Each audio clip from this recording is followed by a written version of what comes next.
Hello guys! So ito nga po, magsiset up ako ng camera para sisimulan ko na matulog. Emily, gigising na pala ako nito, umaga na nga pala. At ito nga, dumiretso na ako agad ngayon sa banyo kasi maliligo na nga ako. Pagising ko, may pasok nga pala po ngayong araw. At tadan, tapos na nga ako maligo guys. Teka, naiwan ko nga pala cellphone ko sa loob. Kunin ko muna. Ito nga guys, nakuha ko na nga yung cellphone ko. Magbibihis na nga ako guys. Guys, magbihis na nga ako kasi papasok ako ngayong araw. Bukas, absent ako.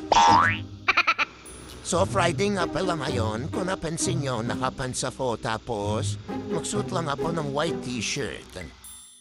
Ganito nga lang ang suot namin ngayong araw kasi may activities lang kaming gagawin na yun. Magpa-practice lang kami. At ito na nga, tapos na nga pala akong gumayap guys. So hanggang dito na lang muna. Papasok muna po guys. Inay.